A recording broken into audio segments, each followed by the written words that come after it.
I'm Dr. Aubrey Zidenberg, a volunteer with B'nai Brith for over 30 years, member of the board of directors of B'nai Brith Canada, and founder and chair of the Special Advisory Council to the League for Human Rights, as well as the police liaison. I'm proud to be part of B'nai Brith, which is the oldest Jewish human rights organization in the world, which began in 1843 and here in Canada in 1875. The fireside chat events are part of a series done in conjunction with our League for Human Rights, which is comprised of 35 committed liaisons to the diverse multicultural communities, the collective minorities that are the new majority, the new face of Canada.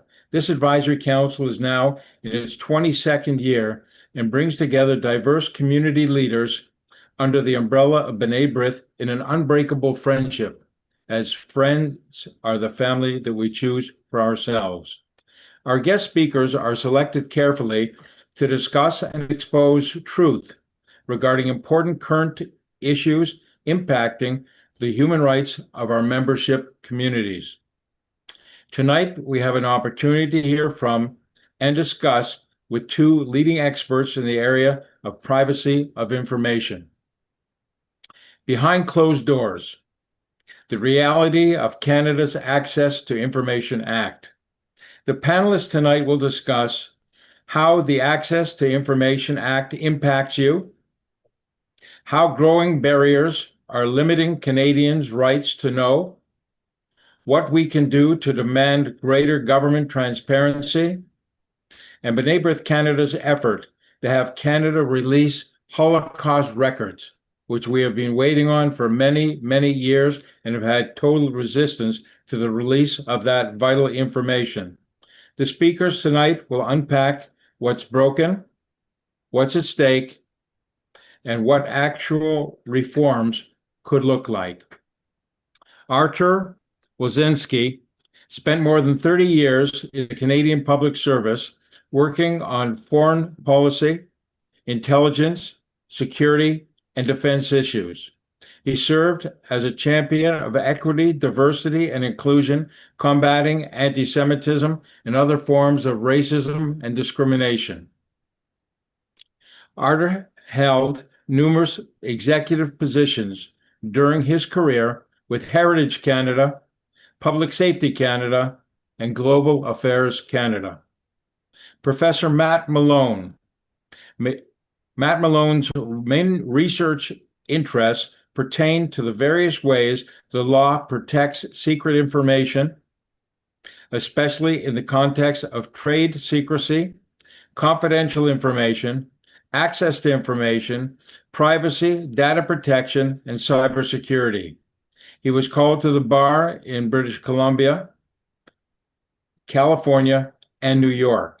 Matt is a graduate of the University of Toronto, the Hebrew School of Jerusalem, and McGill University. After law school, Matt practiced law full-time in California before he began his academic career as a professor in the Faculty of Law. He is currently an academic partner in the Investigative Journalism Foundation and an advisory board member of the Freedom of Information and Privacy Association. Our format this evening is going to be a fireside chat with our guests that will be hosted by Rich Robertson, our Director of Research and Advocacy at B'nai Brith Canada. Our format is actually going to be 40 minutes of live conversation with our guests, followed by 15 minutes of Q&A. Any questions that you have are to be sent in through our monitored chat feature during the event. Those questions will be passed on to Rich Robertson, and Rich will select the questions that he feels are important for tonight's conversation, and he will then direct those to our special guests. Now, let me turn the conversation over to our moderator and host tonight, Rich Robertson. Thank you so much, Aubrey. In just a quick order of housekeeping, for all of those on the Zoom call, If you use the chat feature, please send your questions to B'nai Brith Questions. One of my colleagues has identified themselves in the chat as B'nai Brith Questions, and they will be moderating the chat and passing on the questions to myself. Arthur, Matt, thank you so much for joining us tonight. Really looking forward to this important discussion. Very few people actually know that they have a right to information and to access information here in Canada. So I'd like to start with maybe we could do a little bit of an overview on what that right looks like and how it's legislated. Matt, maybe you could provide us with a little context. Yeah, I'm happy to give some structuring comments on the framework. And I just want to start by actually saying it's really a privilege to get the invitation to chat with you, to chat alongside Arthur, who's made a lot of contributions to Canada.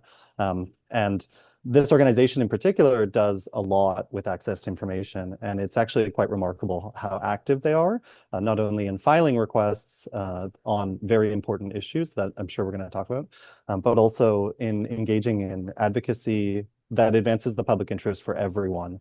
And I've seen that in Parliament. I've seen that in coalition work with other stakeholders. It's really impressive. It's really selfless. And so, Rich and your team, thanks for that. I guess what I'll do is I can talk a little bit about the federal framework because that's where some of the requests that Dr. Zidenberg talked about are happening. At the federal level, we have this right of access to information that in an ideal world creates a right of access to documents or records under the control of federal institutions. And those institutions have an obligation to respond within 30 days, subject to necessary time extensions and necessary exemptions. So that's how it's supposed to work. Obviously, there are some institutions within the federal government that this does not cover, but that's in an ideal world where it actually operates.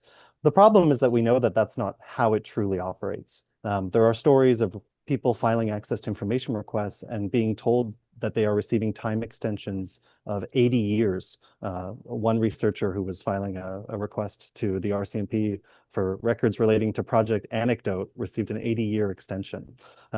We know that there are complaints about the system that take up to 10 years for the ombudsman to finish.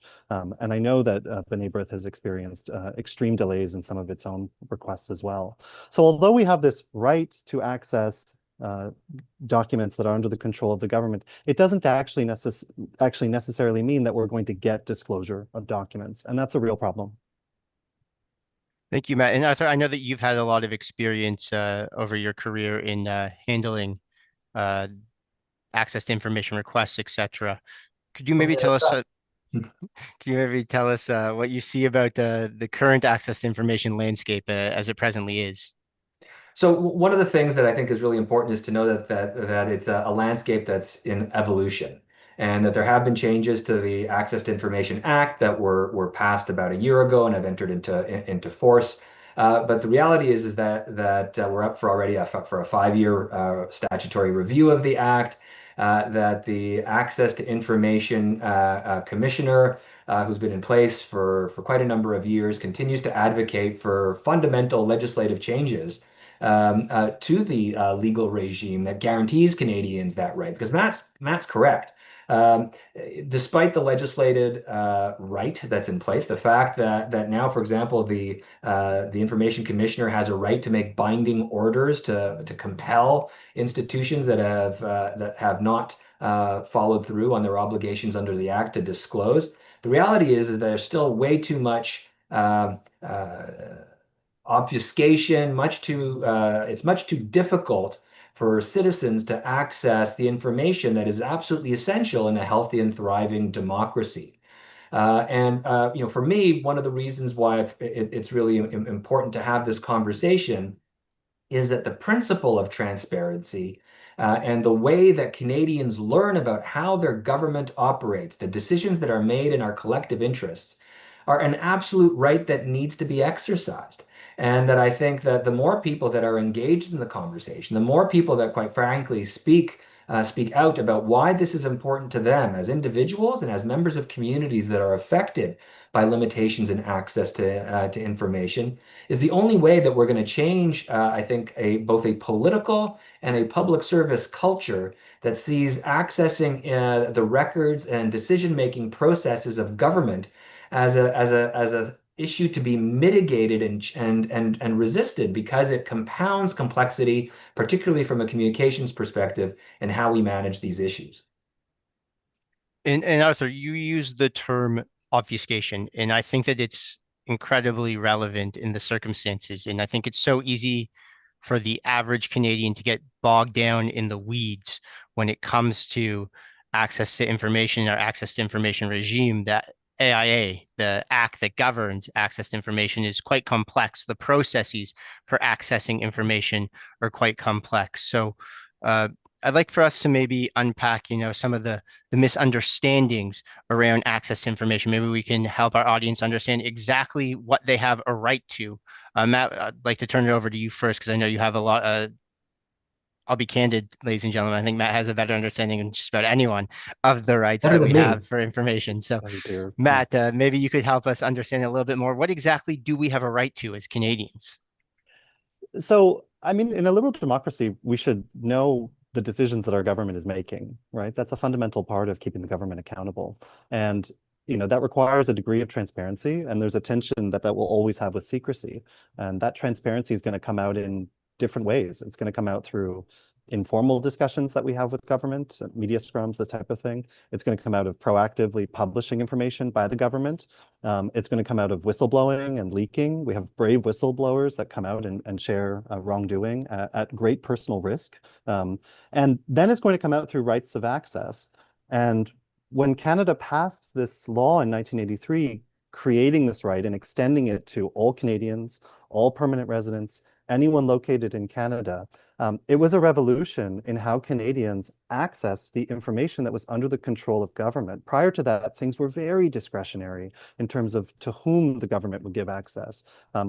Historians were very happy in those days if they had stature to leverage their contacts to get access, but because it wasn't a right, it wasn't formalized. But when that right was extended to everyone, the system got bogged down and it wasn't properly resourced. And we developed a system of consultations across government that inherently made it slow. And so you've got yourself into the situation that we're in today, where astoundingly, in my opinion, you have organizations like B'nai B'rith that are trying to get records for the Commission of Inquiry on War Criminals in Canada after World War II, an issue of extreme public interest, where the government has dragged its feet and refused to release basic information about that. So we've actually gone from this environment of the promise of a new regime of accessing information that's rooted in the language of rights, which is very powerful, to this reality today, which is information that seems so clearly of public interest. The government is actually, in a moment of belt tightening and austerity, spending resources to go to court to prevent B'nai B'rith from getting access to that information. And so this is a very astounding situation for us to be in today, where we've really flipped and we've deviated pretty far from these principles that should actually inform what a transparency framework in Canada is doing.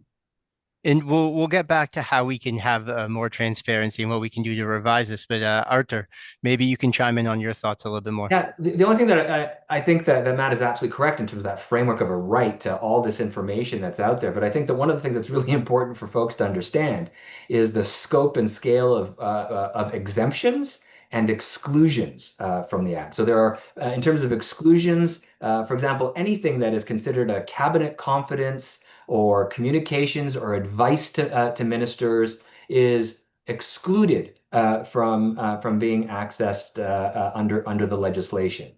On top of that, there are numerous articles within the Act, basically about over a dozen different sections of the Act that talk about specific exemptions which officials then interpret and apply to the information that they have in front of them. So those kinds of things include, for example, it'll negatively affect international or foreign affairs of Canada, or that the information in question was quote unquote obtained in confidence, either from a foreign government or from a corporation, where there's a potential for harm if that information is disclosed. Anything related to security or law enforcement. So a lot of the issues, for example, that relate to B'nai B'rith's request around accessing information related to the Deschênes Commission, there's plenty of scope within the existing act that, quite frankly, inhibits and facilitates a lack of access to information that, quite frankly, is in the public interest. And sorry, go Arthur, if ahead. I can just jump in, because I think this is so critical. I think we have this Access to Information Act, and I think one of the real paradoxes of it is that it's created less access in a lot of ways. And where we see that most of all is with a lack of a declassification regime in Canada, because all of these exemptions that you're talking about, they might apply to a document that someone is creating today, RCMP memos to the commissioner or something like that. But at some point, documents become historical. At some point, that transition occurs. And because Canada does not have a declassification scheme, we only have sort of narrow exemptions where we will lift certain exemptions after a period of time. I can think of things like cabinet confidences after 20 years will become public. So nowadays we're getting to a point where, same-sex marriage was legalized 20 years ago. So we're about to get to this point where we're going to see all the cabinet confidences around the discussion there, right? 20 years later. But I think it's really important to highlight that one of the big failings in the system is this lack of declassification. Records that are created today that are classified and that get these exemptions or that aren't even subject to a request, but are just deemed at some classification level, never proactively have that classification status revisited. And so once classified, always classified. And Arthur talks about protecting information about that is from our foreign allies and so forth. But in fact, we often protect our allies' information a lot more extensively than they protect their own information. 100%. It's actually quite funny when information about Canadian issues are released, for example, in statutorily required information releases by allies who have timestamps that if anything older than, for example, like 25 years, public domain. And we don't do that. We do have, and Matt, the only thing that I'll say is that there are efforts to quote unquote declassify, but they are rounding errors. So like the Library and Archives Canada has a process around declassification, but it is ridiculously slow. It only covers like a tiny fraction of the classified records that are under its control. And the onus is basically to demonstrate that there is a public need on the declassification as opposed to have an onus on the part of government that the information should remain classified. And I mean, I'll speak about a personal experience. So I'm retired from the public service. I've been gone for 3 years. But when I retired, I was asked by an organization to help do some historic research into the history of the lesbian, gay, bisexual, transgender purge from the federal public service. And the request was to look at top secret documents because I still had my top secret classification. And I was contracted by the Department of National Defense to go into the historic records that were highly classified, identify what I perceived to be relevant documents, and then make sure that D&D actually knew that those documents existed. Now, I was looking at documents from the 1940s, 50s, 60s, 70s, all the way up to the 90s. And the fact that stuff that was discussed in the 1940s is still considered top secret is just bizarre. And like, quite frankly, things that are like 60, 70 years old, there should be an automatic release of that information unless someone puts in a specific argument for why that information should remain classified. And principles like cabinet confidences, I think, are a red herring. They just contribute to obfuscation of policy. And I say this as a former, assistant deputy minister in the government of Canada. In a national security organization, nonetheless. Yeah, I was an ADM at the Communication Security Establishment. I understand top secret and higher levels of classification, why it's important to keep them. But I think that this overclassification and this continuing insistence on maintaining that classification creates a lack of trust in key institutions, in particular in our national security, foreign affairs, and intelligence communities. We need Canadians to understand us better. We need to know what we do in the public interest and why we do it in the public interest, because in that lack of transparency that you do see the kind of conspiracy theory craziness that happens online, where people make all kinds of assumptions about what government may or may not be doing, or why it may or may not be doing it, and they're wrong. But the government just zips its mouth and lets these kinds of information fester. And I don't think that that's particularly helpful to Canadians or to the legitimacy of the institutions of government. And we're dealing with a very similar issue in our efforts at B'nai Brith Canada to have the full Deschênes Commission report and its ancillary reports released. And just so our audience knows, the Deschênes Commission was a commission of the federal government to review Canada's record of allowing Nazis to come to Canada following the Second World War. And we've been fighting this battle for quite some time. And similar to the issues that Arthur is having or had when it came to the purge records, we're talking about records from the 40s and 50s about individuals who have long since been dead. And one of the exemptions that is continuously being used against us is that it might cause them harm if we release this information. Well, I think we have to balance whether or not you can really harm a former Nazi, but also whether or not you can harm somebody who's been deceased for a number of years. And at what point do we stop caring about the impact this might have on a person who's been deceased for several decades? And now, gentlemen, the lack of a declassification regime and the ambiguity with which we currently decide as a nation, at least at the federal level, whether or not to release information. Do you think that that lends to the politicization of decisions to release information? Oh, so two things. I actually think that folks underestimate the reticence within the professional public service in releasing information.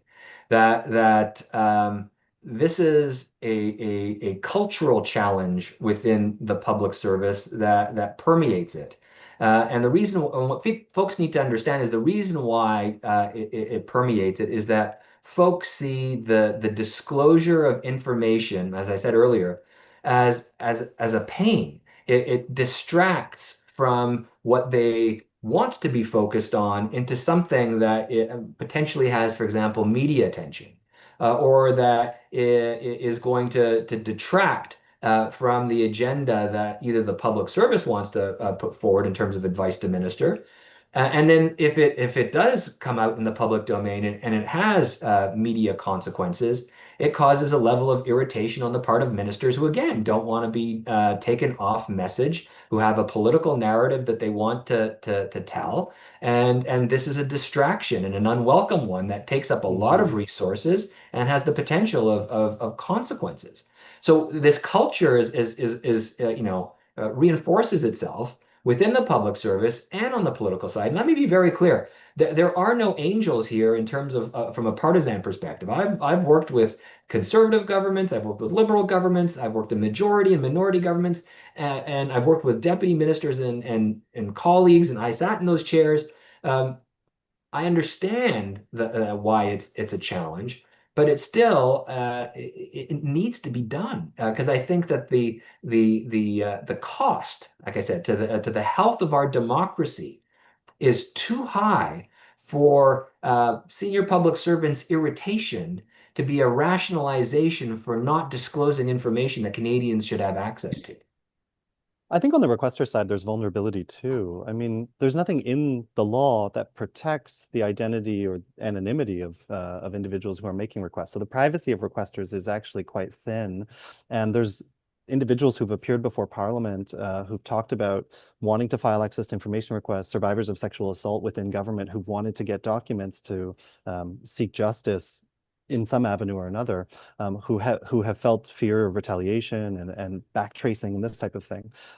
if you go to the Reddit page for Canada Public Servants, there's lots of stories of public servants who say, oh, I wish someone would file this ATIP. I'm afraid of doing it myself because of backtracing. I've had public servants reach out to me and say, can you file this for me? I think this is a really important issue. I don't want it to be identified as me as the requester. So it's on both sides, and the government does engage in this practice of amber lighting as well, where they often will sort of communicate that a request has been processed, it might be coming. That's a well-documented practice. And I think fundamentally the lack of a declassification scheme is political. I think the decision not to say after 20 years, after 25 years, after 50 years, this information should, by default, be subject to disclosure is a political decision. And it doesn't need to be years. We can take subject matter and determine that certain subject matter deserve to be disclosed. In the United States, for example, in the 90s, they passed a law that said any records under the control of the government that pertain to Nazi war crimes should be disclosed. So you can use time, you can use subject matter, and I think you can balance these out. I was just in Norway doing some work at the National Archives, where Arthur was the former ambassador, talking with some folks about declassification schemes. And one of the episodes in Norway that's very delicate there is when Norway was occupied by the Germans, Vidkun Quisling was the leader of the government in a collaborationist government. And a lot of people collaborated with him. And these so-called treason files are very delicate files in the National Archives. And yes, some of it seems very plain when we put these virtues between personal information and historical information that should be disclosed. That secrecy might get overridden. But some of them are very sensitive records, like Norwegian women that had romantic or sexual liaisons with German soldiers, highly sensitive information. So you treat these with the sensitivity that they require according to the public interest as it is, but you acknowledge that there should be disclosure at some point. Otherwise, we are robbed of the lessons of history. The only thing that I'd add to that, Matt, is in terms of requesters, I think that there is, and here I'll put my public servant's hat back on there. I think there is a legitimate concern around vexatious oh, totally. Yeah. information, where people are serial requesters for vast troves of information with ambiguous requests. And that are constantly submit information to specific organizations where perhaps they have an axe to grind.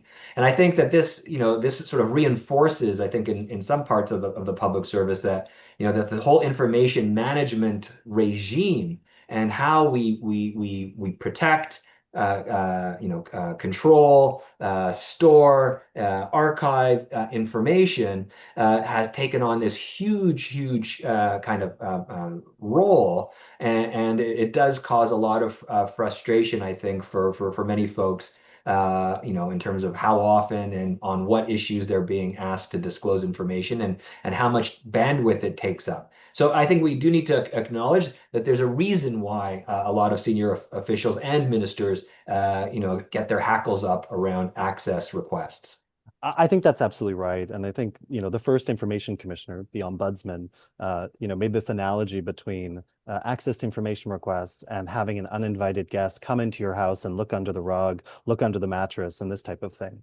And so it is worth acknowledging that it's a low-cost tool to harass government or to find information. And I think when vexatious requests are made, that's a real problem. And part of the amendments that were introduced that you referenced earlier in the talk provided tools to the information commissioner to sanction vexatious requests.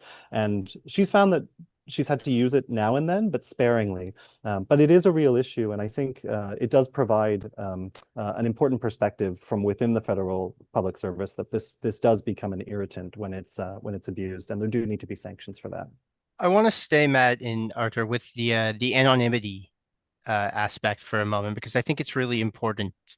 And I understand the concerns around vexatious requesters, but Matt, what are your thoughts on being able to have the right to anonymously seek information from government? Is that an element of transparency? Do you think that is something that Canadians should have a right to do?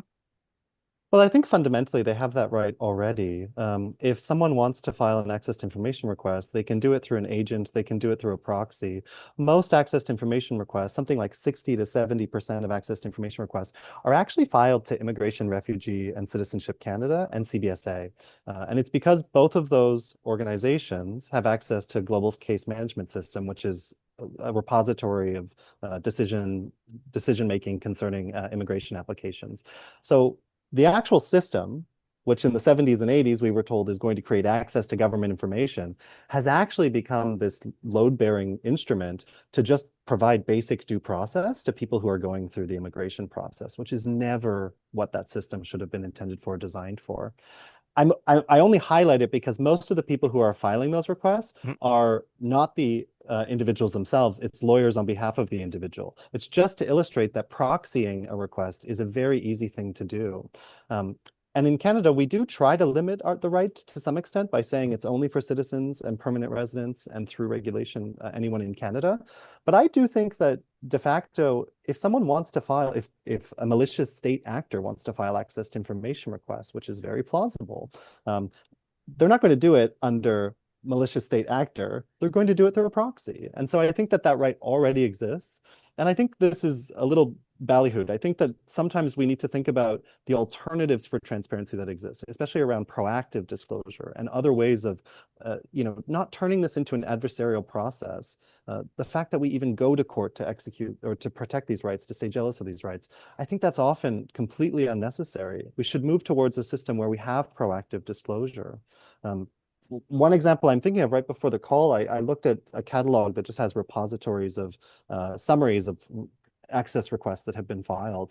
And there was this one request, I can't find it now, but it was for the last 24 years to the RCMP, records of violence against Jewish institutions and Jewish buildings.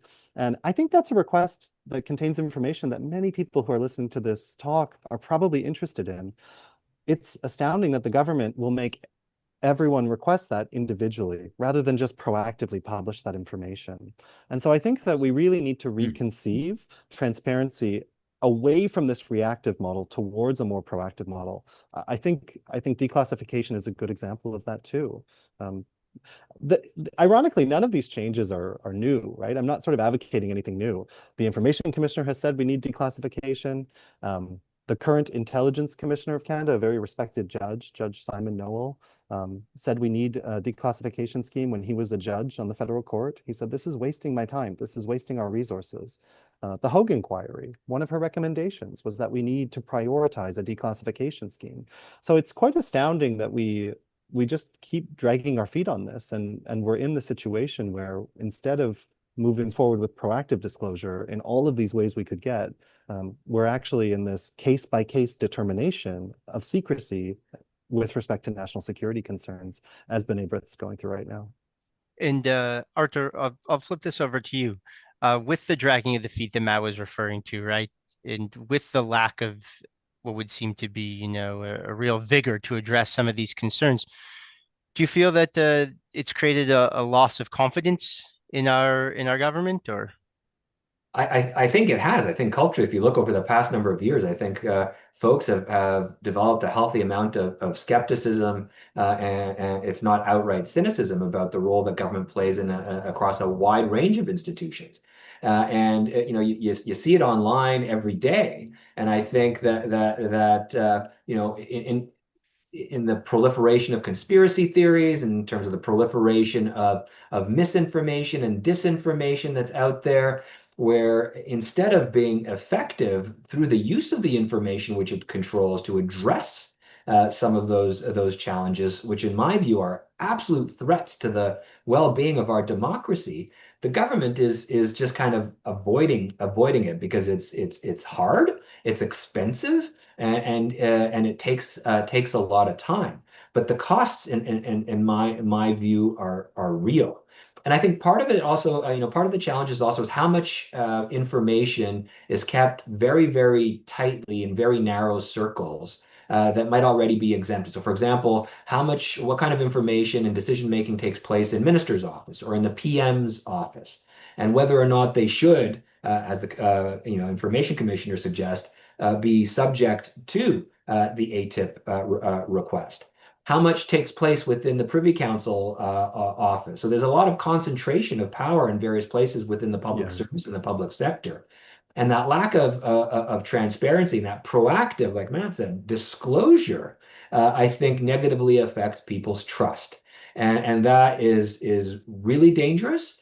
I think that for specific communities, it compounds mistrust. Communities who feel that government maybe is not listening, who feel that government does not understand the specificity of their lived experience, and government, instead of being transparent and open about it, just rather not say anything because they think that it's gonna be more harmful to share information.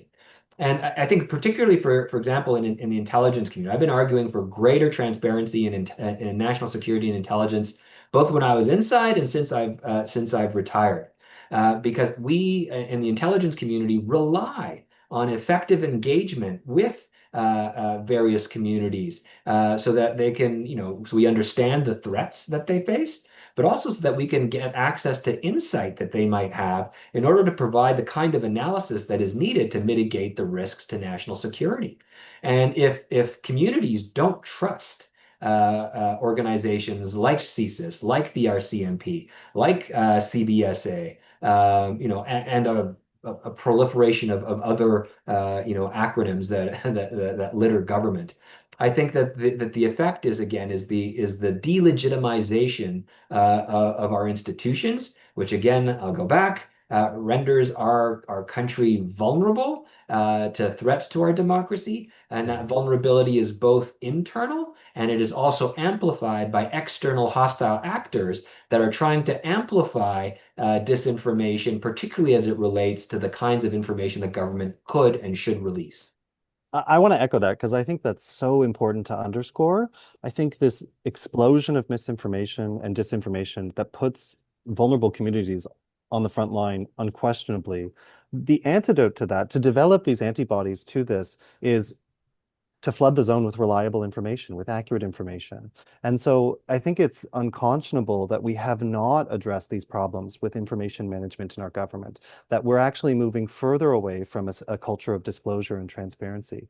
We know that journalists and historians are using the system a lot less. They used to be frequent users of the system, but now you could count the number of journalists who are filing access to information requests, maybe 10 hands, maybe a few more than, or maybe 10 fingers, maybe a few more. But it's really a problem. And I think that this culture really needs to recognize the importance of a source of reliable information in that watchdog function. Because I think as Arthur is underscoring very eloquently, that actually has national security risks that are a lot bigger for us to face. I think the quality of life in Canada is declining for a lot of people. It's going to even further in these tensions with Trump. And I think that's going to mean there's a lot of reception to ideas that we haven't seen reception to. We're going to see, the flourishing of thoughts that we haven't seen 30 years ago. And that's a very dangerous space to be in. And it's one of the reasons why we need a very healthy information ecosystem. And a critical part of that is going to be access to information and freedom of information. And we've seen that firsthand, actually, at Brith Canada in our efforts to have the Deschênes Commission reports released to the population. One of the reasons why the government hasn't released the reports, one of the exemptions that they rely on, is that it may impact a foreign ally. Foreign ally. And one of the concerns is that might be the Ukrainian community here in Canada.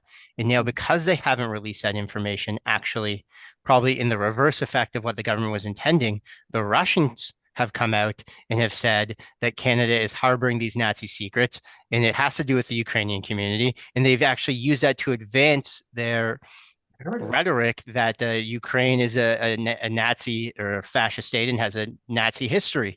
So that's a perfect, actually, I think, anecdotal example of exactly what you're describing, the dangers of non-disclosure. And Arthur, you said the word costs, and something popped into my head when you said, I know that you didn't mean in this context, but I'd like to maybe, if we can, talk about the costs associated with ATIPs at some points. Now, I know that if there are fees involved in the ATIP for the actual filing, they're quite minimal. But I know firsthand from my experience at B'nai B'rith, sometimes your asked to cover a significant cost to have those records produced. And dare I say, those costs are prohibitive. And Matt, Arthur, I was wondering if you had any thoughts on that. And just so our audience knows, we're talking tens of thousands of dollars sometimes to have the records that you have a right to produce on your behalf. So Matt, Arthur, if anyone wants to chime in on that. Well, maybe I'll start just because costs aren't just are human, right? Like, so my time as, let's say, an ADM reviewing documents for release, if I have to take 2 days, and sometimes it did take 2 days to release a 1 foot tall stack of paper, I'm expensive as an assistant deputy minister. All the people that worked to find that information are expensive. All of the information management systems that are in place, from making sure that your SMS, your text messages, are appropriately stored, through to briefing binders are appropriately stored and maintained. All of that is really, really expensive. And when people submit a request, like whatever, I forgot what the cost is. I remember when I first started, it was like $5 or something like that. It's probably more now, but it would take weeks sometimes to compile the information in one location. That's why you always ask for extensions, because finding the stuff and demonstrating that you've done your due diligence to find the stuff takes time and human resources and effort.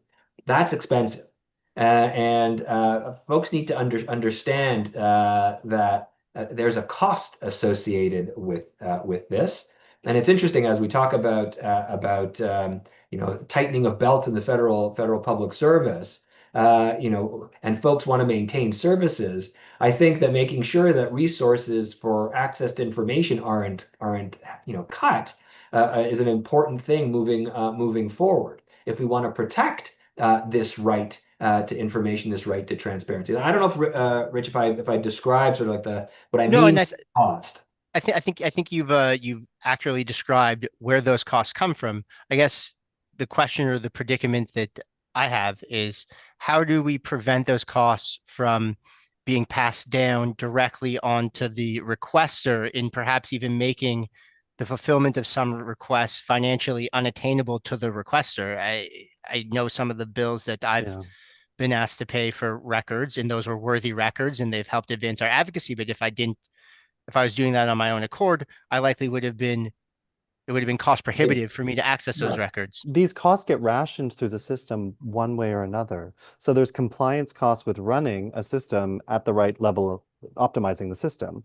And we know that the system is not funded to that level. There was a costing study that was done by EY a few years ago that showed there was something like a $50 million deficit. There's all these ancillary costs, which are the diversionary costs. We haven't gotten into this, but there's a huge process of consultations within government where one institution will have to talk to another institution that literally pulls people away from their job. The situation that Arthur's describing, whereas an acting ADM, he's somehow responding to a historical request or some other request that has records from his institution. That has huge diversionary costs for the public service as well. I think on the requester side, there's also these costs that Richard's talking about, which are, if the information commissioner isn't receiving adequate money, those investigations aren't going to be fulsome. They're not going to be thorough. They're not going to be detail oriented. I've seen people receive just boilerplate that's clearly cut and paste from other investigations in response to the adjudication of their decisions. Unfortunately, we don't have an environment, I'm thinking here about Denmark, where their ombudsman in this respect actually recommends advance cost to parties whose complaints seem relatively well-founded, not on the merits, but relatively well-founded as a preliminary matter. And so they'll actually encourage that the government pay advance costs, something that happens very rarely in Canada. And so I think there are ways to think about where and how this rationing should happen, but the system has costs for everyone. And as long as we don't move towards proactive disclosure, as long as we don't do things like harmonize information management, as long as we don't do things like impose a declassification system by year or by topic and so forth, those costs are going to exist, and the system is going to break under its own weight, as it's doing right now. And so just as there are less historians being hired today, there are even less historians using the access to information system, which means there's even less history being written today that has this kind of meaty content. And it's a real tragedy because there is so much information out there because of this lack of declassification that's waiting to be told. And we don't even know what we don't even know. Often box lists and finding aids and information management protocols themselves are not published by default. So we don't actually know what we don't know. And that's quite shocking. And on that, Matt, I mean, I'm not disclosing anything particular, but I literally had to go through boxes that were put away in the 1950s that people I don't think had opened since, the 1970s. And so like they're, digitizing all of this, making sure that there's access, easily findable stuff. This is all super expensive. Like folks should take a look at the new archives building if they're ever in Ottawa in Gatineau. It is actually a marvel of technology, but it cost a fortune. And for historians in particular, it's I think fabulous. I wanted to just quickly. I know we wanted to quickly to questions for the crew, but I did want to say that one of the things that I think might be an interesting way forward, particularly around the kinds of costs that organizations like B'nai B'rith and other community-based organizations, where the request is basically to serve a public interest, to talk about as they're looking at modernization of the act, to maybe look at whether or not there's a mechanism to put in place that requests, for example, that are these kinds of macro community oriented, historically relevant documents that, given that their complexity and their importance, that they shouldn't be subject to the same kind of cost application. I mean, it's something to talk about within the framework of amendments to the Act, and whether or not, from a political perspective, there's an appetite for that kind of exemption. And I'm glad that you brought up digitization, because we've keenly advocated as an organization for digitization of records. That way, when they are declassified, we won't be asked to foot a tremendous amount of production costs. And so I think there are these ways, and it's just about finding the right balance between them.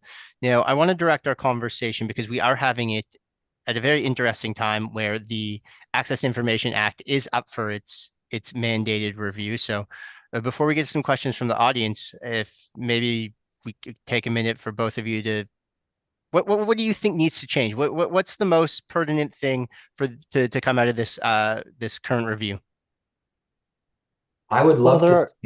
Sorry, go ahead, Arthur. We'll go with Arthur first, because he beat you slightly to the punch, Matt, and then we'll get to Sorry, you. very quick. And we've talked about it. I want to see a legislated declassification regime that compels disclosure of documents after a specific period of time, and put the onus back on institutions to maintain classification with very specific criteria and authorizations of who would be able to maintain that classification. That's what I would like to see. Matt? Yeah, I think that's got to be a paramount issue. There's several reviews of the act that have to happen. There's a parliamentary committee review that has to happen, and then the executive government, as a result of these amendments that we've referred to a few times, also has to do a review every 5 years. I think at least the review is being done. Sometimes reviews just get ignored, and that's certainly been the case with other transparency tools. The whistleblowing legislation is definitely behind its deadline. The Lobbying Act in Canada was supposed to be reviewed every 5 years. It hasn't been reviewed since 2012. So at least it's being reviewed. I am very pessimistic about where the review will go, and I've been part of a coalition to call for an independent review. I think that fundamentally, the review should not be led by the Treasury Board Secretariat of Canada, which is the very institution that is responsible for administering the Act. I think there is an inherent conflict of interest in them running that review, and I think it's likely, like the past review that they ran, going to result in a report that is just pablum. And so I think an independent review would be a nice thing. And you can look at past reviews that have been done. There's a report called Striking the Right Balance by the Information Commissioner that calls out wonderful changes that should be implemented. Things like the need for public interest overrides that would reflect what Arthur's talking about around sort of fee waivers and things like that. And also just changes that would reflect things like, if a government accidentally destroys record, they have an obligation to notify the Archivist of Canada, which is not something that we have right now. And things as fundamental as, a duty to document decision making. A lot of decisions are made on the phone. A lot of decisions are made on text. And I think there's no obligation to document, there is no obligation to document. And I think that has some real negative effects on transparency and accountability in Canadian democracy. There is a bit of a cat and mouse thing with access to information. Is the moment you legislate access to information, people will find ways to get around it. Right. Arthur referred to power cohering or, coalescing in the Prime Minister's office and the Privy Council, like going towards centers where there's an ability to evade. The Access to Information Act does not extend to the Prime Minister's office. So that might actually be part of why the Prime Minister's office has grown in power so much. And because texts are so hard to obtain, that might be why people move towards using text messages. So I think this sort of cat and mouse piece shows that we need an act that really can keep step with the times. Otherwise, it's not just we can't access the past, it's that we're not even going to be preserving the present. And so there are real costs for our future historians, if we even have any. Well, I know for a fact that there's a few phone calls recently that happened in the Prime Minister's office that I'm sure many in our audience would have liked to have had access to, and that would help us understand decisions of this government in the future. So I couldn't be in more agreement with both of you on those changes. So I do want to get to a couple of the audience questions. Matt, I think that your experience in the United States might help you to answer this one. So an audience member asks, how do ATIPs compare to FOI requests? And also the secondary component is what's more conducive of obtaining information? Well, it's interesting. I mean, as a Canadian, I worked in the United States, but as a Canadian, I actually have the right to file FOIAs. Americans would not have that right unless they are physically located in Canada. So the system's actually a bit more open. And I think the birth of the system is also very different.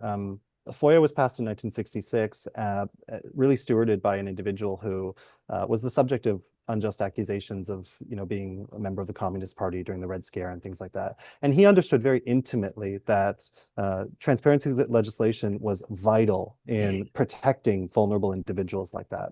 And so the act was born in a very different way. In Canada, access to information comes much later, like 17, 18 years later. And it's really as the result of all of this bargaining with the Trudeau government and, the minority, and then finally in its last majority period, stewarding this legislation to its passage right as they're on their way out the door, right? And it's like a parting gift to the Mulroney government. They pass it in 1983. And so the culture in which we get it is very different. It's funny because we do see environments where that sometimes happened. It happened in Newfoundland too. They kind of installed this very, very comprehensive access to information legislation right before they left in 2015. So I think the US system has its own flaws that are similar to the cost issues that we've described. It is underfunded. NARA, which is the sort of archives, the entity body that has a mandate to disclose archives, is trying to digitize things, but it's really only at 2 or 3% of its total records. So there are still problems there. But I think fundamentally the American system often works faster. I can tell you that records are a lot faster. Yeah. And just, I don't want to put you on the spot, but off the top of your head, do you know how close we are to digitization here, either one of you? It's an ongoing process. Yeah. Library and Archives is absolutely doing it, but they've got there's a lot that they've got to get through to get it done. And it's expensive, and the technology is challenging. They've got obligations around cybersecurity for the information. Every government department is also looking at how it can digitize those new records, right? So like most information these days, you don't necessarily have like reams of binders, though you still do. It's all the electronic versions of documents that need to be managed in terms of an information request. But it's getting back to a lot of the historic documents that's gonna take time, and it's again Library and Archives that has that responsibility. Yeah. And Arthur, I think this next question might be best for you because I know you've dealt with it personally. Do access to information regimes laws apply to universities in Canada? That's a question from the audience. So yes is the short answer. I was gonna say when I had a role, although briefly, as the special advisor for combating anti-Semitism at the University of Ottawa. As soon as I got got named in that position, the university received a flood of requests about the process for my appointment, around any kind of communications that I had even before my appointment to the position. So yes, universities absolutely do are subject to provincial legislation. So it's freedom of information under, in my case here in Ontario, under provincial legislation. And so are municipalities, school boards, public institutions are subject to those requests. And I'm conscious of our time, so maybe we'll conclude with this last question from the audience, which I think is actually a perfect point for us to end here, which is what can the public do to help support maintaining transparency and access to information through our current regime? Maybe we'll start with Matt this time, and then we'll go to Arthur. Okay. I think there are some organizations out there that are doing phenomenal work. I think B'nai B'rith's doing really good work in filing requests, in advocating for change. So I think supporting organizations like that is really important. I think there are really exciting groups like the Investigative Journalism Foundation that Zane Schwartz is running and his team. They've done really incredible work with publishing previously released requests. That is an enormous task. I worked with them on it, and that technical team just has done wonders. Like 3 people who have done what hundreds of civil servants have not been able to do in terms of making records proactively available. You can go to openbydefault.ca right now and search for them with whatever terms you'd like. I would also say that if you're a lawyer, there's a really big need for pro bono work in this space. I've met some wonderful pro bono lawyers who conduct this work. Likewise, if you're a historian, there's always need for historians to write affidavits to support justifying disclosure. So I would say, from average citizen to someone with more specialized sort of skill set, there's lots of ways to be involved. I would encourage anyone to reach out to me if you're interested in making a difference in this area and you have an idea of how you can do that. I'd be more than happy to talk to folks about this. Well, thank you so much for that, Matt. And Arthur, over to you. Well, I'll say something that's sort of cliche, but I'll say all politics is local, and I think it's that now that we're having this 5-year review of the act, it wouldn't be wrong for people who care about these issues to contact their local member of parliament, tell them that you care about these issues, because I think the problem is that too few people actually express a strong opinion on this. I mean, I think that they suffer the consequences of it, but aren't necessarily feel empowered in doing something about it. So write your MP, write to the president of the Treasury Board, like Matt said. And I know that seems like a fairly bureaucratic thing to do, but I actually think that exercising either collectively or individually your voice on this is important. A really useful tool to help you guide you in terms of what the issues are at play is to visit the website of the Information Commissioner. This is an officer of Parliament that is advocating for these principles and has actually very bluntly stated that there is an urgency to address these issues. So I think if folks are interested, they should visit her page, see the issues that she's identified, and either amplify what she's seeking or add your own voice about the specificity that you care about, because that's the only way things will change. And I will just add, because I think that those are both excellent suggestions, that by being a part of this audience tonight and engaging in this discussion and familiarizing yourself with your rights to access information, that all of us here are contributing to hopefully what will be the betterment of our access to information regime in this country. And I speak from experience. I went to law school. I wasn't even aware of the extent to which you can access information and at what levels of government, and that it's not just the federal government, that it's the provincial government, that it's your municipalities, that's your universities. So I hope that if there's one thing that everyone takes away from this discussion, it's that this is a resource that you have a right to, and it's your right to request that information, and it's their duty to provide you with that information at all levels of government and in all public service. So on that note, I think that I will thank you, Matt, and you, Arthur, for what has been time flies, a very very comprehensive discussion, but also very engaging discussion, and for taking the time out of your busy summers to be with us here tonight and to help us stay better informed. And with that, we'll turn it over to Aubrey. Great. Thank you so much, Rich. I'd like to thank you, gentlemen, including you, Rich, for such a very informative, enlightening, sincere, and detailed Zoom and YouTube chat this evening. Your unprecedented work, discussions of facts and truth, is appreciated by all who have come to this country over the last many years for the purposes of finding a better life for themselves, their children, grandchildren, and future generations.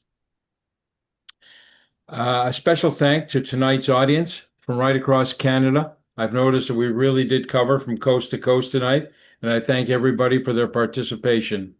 As we continue our fireside chats and our YouTube events, we will continue to keep you notified and informed of who our upcoming guests will be and the dates of our fireside chats. Before I close off, I'd also like to thank the B'nai Brith Canada technical team for all the coordination that they do every week to ensure the perfection and clarity of the Zoom and YouTube programs that we operate. So I thank the team.